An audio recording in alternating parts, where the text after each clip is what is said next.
listening to Our Stories, the Australian Army on Operations podcast.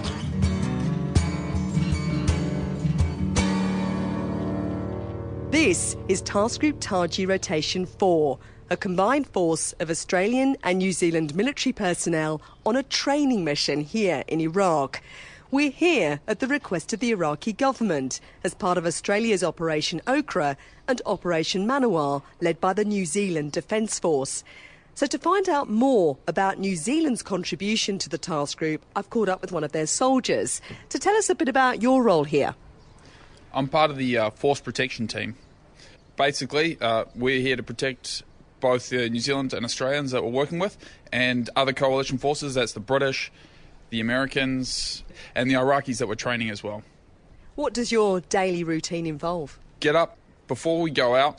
We have to make sure we do kit checks so everyone has all their right gear, everything's working, making sure we've got our seatbelts on, that we're driving in the correct order, that people are in the right vehicles, which can sometimes, that can be a bit of a mission, making sure everyone's in the vehicle that they're supposed to be. It's pretty funny. And then during the training, we're there to help protect the Iraqis and our trainers who are there with them, making sure everyone goes out safe, everyone comes back safe. Tell me a bit more about the relationships then that you see between the trainers and the people they're training. We all get on really well. We've all learnt some degree of Arabic, and quite a few of the Iraqi guys can speak a bit of English. And so when we're not training, we're having conversations as you would with any guys. We try and have the best conversation we can, showing each other photos of like family and friends and talking about that sort of stuff, what jobs they've done before. I know we get on really well with them. And what kinds of things have you found out about the Iraqis when you've been working with them? You find out really interesting things, like some of the guys we've learnt that they have really incredibly, but they've learnt English purely from watching movies, no formal qualification at all, and they're actually very good at it. You know, they're just everyday people like any of us, so the conversations are all pretty normal, really. So soldiers are soldiers? Absolutely. We're the same all around the world. But what about their stories? I imagine many of the Iraqis that you've met have had horrendous things happen to them, given what's been happening in Iraq over the recent decades. Yeah, I have to admit, sometimes between the broken English and the conversations, they'll show you photos on their phones and they'll be saying, like, it quite often comes up like, this is my brother or this is my cousin, and they're showing you photos of these their dead cousin or brothers, which is, that's pretty heart-wrenching. These guys have had a pretty rough time, but a lot of those guys who show you those things, you also see it, generally the other more committed ones are the ones working hard on training, so it actually, they're wanting to make a change.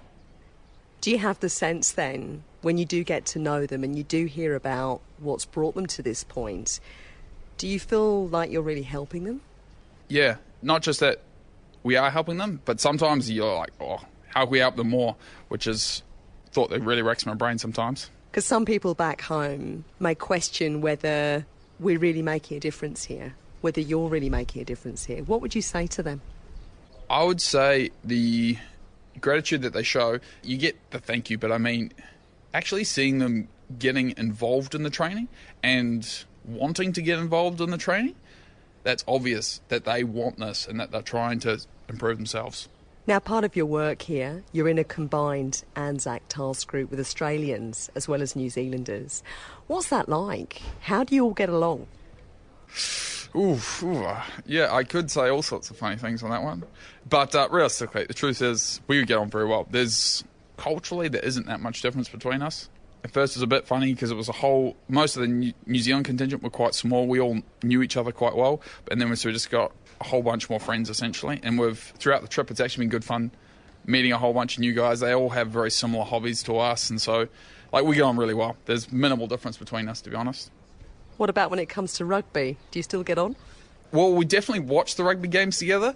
The conversations that go on afterwards, well, that'll be the same with any sport.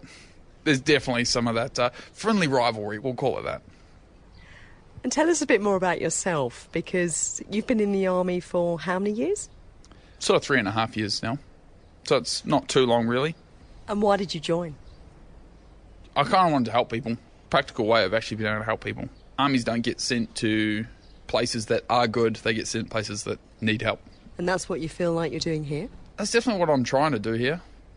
I get to see that people are training and learning, and it is actually making a difference to the work that's being done.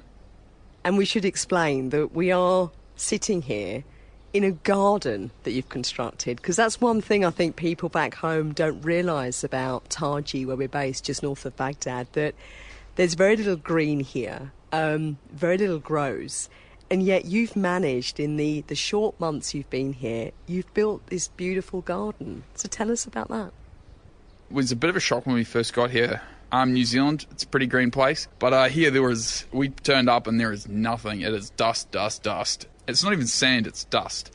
And pretty early on we were like, we've got to make this place more livable. I'm pretty certain the lyrics of that song was that always take the weather with you. And I don't know, that's sort of how I felt, that we needed to bring some green or a bit more life around this place. Started attempting to construct a garden, which first started off with just some basic ammo crates. And a friend and I, we decided we found in some deserted building a palm that was kind of growing out from a roof, and we thought we're going to try and get up there and dig this palm out and bring it back to the garden. We tried to dig the palm out, and after like maybe an hour of getting absolutely destroyed, palms have very sharp spikes on them, we got pricked pretty much everywhere, and we didn't successfully get the palm out at all. I don't think we budged it in any way, shape or form after several hours of trying. We thought there's got to be a better way. So we actually went and spoke to one of the local shop owners and just bought some plants. It was much easier. Because it has to be said here, there is no palm for sure, but you've got some very colourful plants here, particularly the flowers. And being fortunate enough to be your next door neighbour here, I have to say it makes my day every morning I get up. Sometimes the sun is shining, sometimes there is a blue sky, and I come outside and I see these beautiful flowers that you've planted. You must take a lot of pride in it.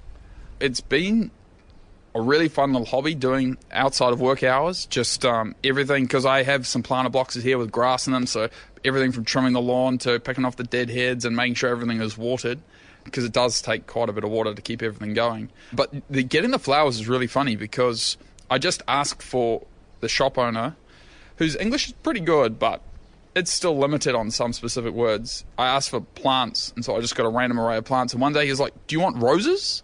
I was like, "Okay, I'll take some roses, I guess." And then I still don't have any roses, but I have a huge array of just other random flowers that seem to come all under the title of roses. So that's always pretty funny. You never know quite what you're going to get, but it still grows and there's still flowers and it's still beautiful. So it's not necessarily planned as you probably would do with your garden back home, but it's just take what you can get and try and keep it alive. And I have seen you've managed to persuade some of your New Zealander compatriots also come out and do some watering with you. So you're obviously managing to educate some of the other guys here around gardening. Yeah, I don't know how much of it's education. Actually, the watering seems to be one of the more therapeutic things. Just in the evening going through, opening up water and then just watering the garden. I think quite a few of the guys just enjoyed spending a bit of time in the garden because, yeah, there is no other plants. So it lives. I thank the Lord for that one. Now, we're coming up to Anzac Day, and you, along with everyone else, is going to be deployed here this year on Anzac Day. So what's that going to mean for you?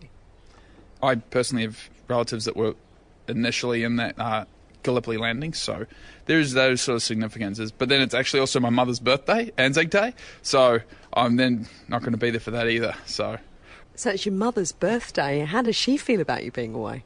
I'll definitely be making sure there's phone calls and at least some sort of time spent talking to her. And you mentioned about your family connections to Gallipoli. So what are those connections? I've great-grandfathers that served there, and then I've obviously had grandfathers that served in World War II and things like that. Yeah, even my grandmother served in World War II. So your relatives were all with the New Zealand Army or Defence Force? Yes, they were. Although my grandmother, she was a nurse with the British in World War II. So do you feel some sense of connection then, being here, being deployed on Anzac Day? Do you feel some sense of being part of that kind of bigger history? Yeah, definitely being deployed and serving. I've always considered that like a bit of a lineage type thing. I'm quite proud of that. Gives significance to what I'm doing. It also, I want to do a good job and I want to do the best I can, and I want to then be able to pass that legacy on to potentially further generations as well. It's a bigger picture of things. It's not just, it's beyond myself really. Do you feel like you're part of something bigger over here?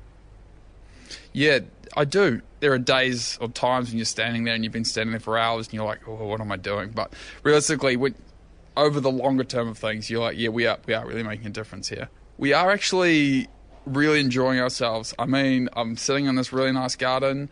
We've actually been eating some delicious bread. The Iraqis are very good cooks. And life here isn't as bad as what some people make out it to be. So you would happily stay? Not like forever, but it's not necessarily like I'm rushing to get home either. Missing people, missing family, missing friends, but the actual lifestyle here isn't too bad. Well, thank you very much. This is Captain Sharon Maskell-Dare reporting from Task Group Taji, Rotation 4. This podcast is produced by the Australian Army and is copyright the Commonwealth of Australia.